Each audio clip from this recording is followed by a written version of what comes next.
दोस्तों, अगर आप भी रोहित शर्मा को महान कप्तान मानते हैं तो हमारी इस वीडियो को लाइक जरूर कीजिएगा।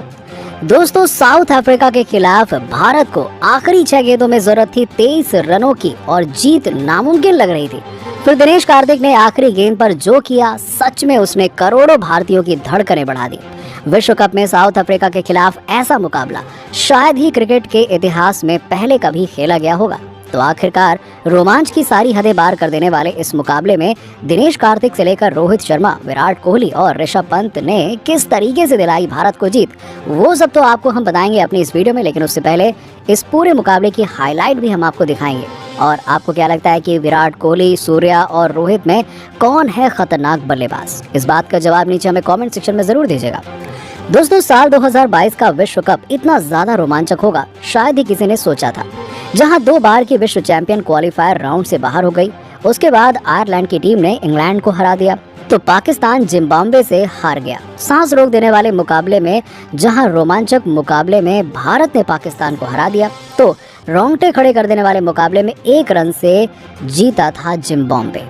अब कुछ ऐसा ही मैच भारत और साउथ अफ्रीका के बीच भी देखने को मिलेगा, जिसने रोमांच की ऐसी पटकथा लिखी जिसे दुनिया भर के क्रिकेट प्रशंसक कभी नहीं भूल पाएंगे। दरअसल इस मैच में साउथ अफ्रीका ने हमें 225 रनों का विशालकाय लक्ष्य दिया। दोस्तों, क्विंटन डिकॉक और एडम मार्करम ने हमारे गेंदबाजों की जमकर धज्जियां उड़ाई। दरअसल दोस्तों, भारत की तरफ से एकमात्र भुवनेश्वर कुमार ही थे जिन्होंने अपने 4 ओवर में केवल 25 रन दिए और 2 बल्लेबाजों को पवेलियन की राह दिखाई।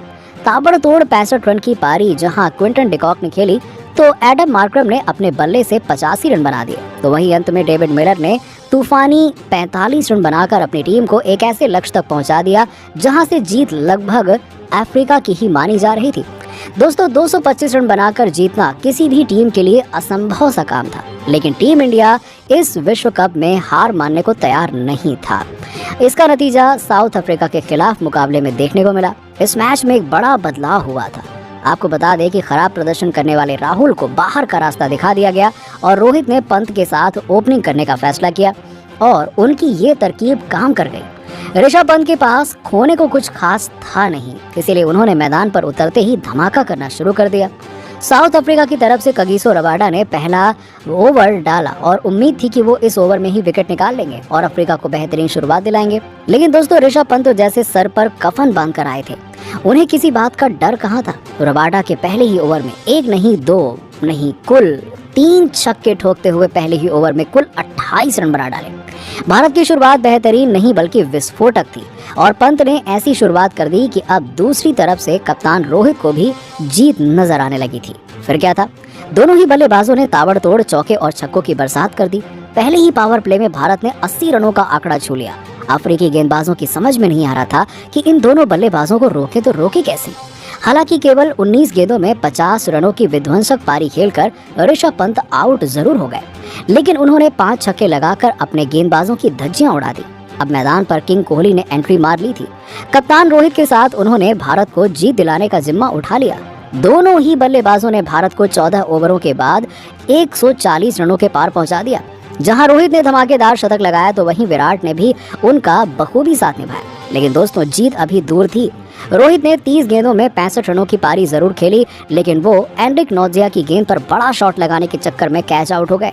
अब विराट कोहली का साथ निभाने मैदान पर आ चुके थे सूर्या, और दोस्तों, हमेशा बल्ले से कोहराम मचाने वाले सूर्या इस मैच में कुछ खास नहीं कर पाए। तबरेज शम्सी की गेंद पर छक्का लगाने के प्रयास में वो बाउंड्री पर एडम मार्करम को कैच थमा बैठे। अब विराट के साथ हार्दिक पांड्या थे और दोनों ने ताबड़तोड़ बल्लेबाजी करनी शुरू कर दी। 18 ओवर में जहां विराट ने धमाकेदार शतक लगाया, तो वहीं भारत भी 180 रनों तक पहुंच गया। लेकिन दोस्तों, अभी भी 2 ओवरों में 45 रन की जरूरत थी और 19वां ओवर आ गया था। एंड्रिक नोजिया लेकर आई ये ओवर। उनकी गेंदों पर बड़ा शॉट लगाना बेहद मुश्किल था, लेकिन फिर भी हार्दिक ने पहली 2 गेंदों पर ही 2 छक्के लगा दिए और इसके बाद उन्होंने सिंगल लिया और विराट कोहली को स्ट्राइक दे दी। इसके बाद विराट ने अगली गेंद पर खूबसूरत कवर ड्राइव लगा दिया जो सीधे चौका के लिए चली गई, और अगली गेंद पर भी विराट स्ट्रेट ड्राइव लगाकर एक और चौका लगा दिया। अगली गेंद पर उन्होंने सिंगल लिया और स्ट्राइक अपने पास रखा और 19वें ओवर में 22 रन आ गए। और आपको बता दें कि अभी भी भारत को आखिरी ओवर में जीत के लिए 23 रनों की दरकार थी। आखिरी ओवर करने के लिए आए कगिसो रबाडा और दोस्तों उन्होंने अपनी पहली ही गेंद पर विराट कोहली को एलबीडब्ल्यू आउट कर दिया। यहाँ से सभी भारतीय फैंस ने ये सोच लिया था कि भारत ये मैच हार जाएगा, लेकिन अभी दिनेश कार्तिक का आना बाकी है। दोस्तों कार्तिक आते हैं, रबाडा की अगली गेंद पर चौका लगा देते हैं और अब 4 गेंदों में भारत को जीत के लिए चाहिए थे 19 रन। अगली गेंद रबाडा ने डाल दी और आपको बता दें कि अभी 4 गेंदों में चाहिए थे 18 रन, लेकिन कार्तिक ने तीसरी गेंद पर छक्का लगा दिया एक्स्ट्रा कवर के ऊपर से। और जैसे ही कार्तिक ने छक्का लगाया, विराट कोहली का रिएक्शन देखने लायक था। अब भारत को 3 गेंदों में 12 रनों की दरकार थी। कार्तिक अलग ही मूड में बल्लेबाजी कर रहे थे। उन्होंने रबाडा की चौथी गेंद पर शानदार चौका लगा दिया, लॉन्ग ऑन की तरफ लगा दिया और ये उनका शॉट सीधे बाउंड्री लाइन पर पहुंच गया। अब 2 गेंदों में 8 रनों की दरकार थी। रबाडा पूरी ताकत से गेंदबाजी करने आ रहे थे, लेकिन कार्तिक ने उस गेंद का खतरनाक अंजाम कर दिया और जिस पर इस बल्लेबाज ने वीरेंद्र सहवाग की याद दिलाते हुए खतरनाक अपर कट लगा दिया, पर गेंद सीधे स्टेडियम में पहुंच गई और जहां दोस्तों कार्तिक ने छक्का लगा दिया और रबाडा की ये गेंद नो बॉल थी और स्कोर अब बराबर का हो चुका था। अब आखिरी गेंद पर 1 रन चाहिए था। खूबसूरत स्ट्रेट ड्राइव के साथ कार्तिक ने भारत को जीत दिला दी। दोस्तों जिस तरीके से ये रोमांचक प्रैक्टिस मैच खेला गया, कुछ वैसा ही मुकाबला हमें भारत और अफ्रीका के बीच में 30 अक्टूबर के दिन देखने को मिल सकता है। तो दोस्तों आपको क्या लगता है कि इस बार टीम इंडिया चैंपियन बन पाएगी या फिर नहीं? इस बात का जवाब नीचे हमें कमेंट सेक्शन में जरूर दीजिएगा और ऐसी ही खबरों के लिए सब्सक्राइब कीजिए हमारे यूट्यूब चैनल को। धन्यवाद।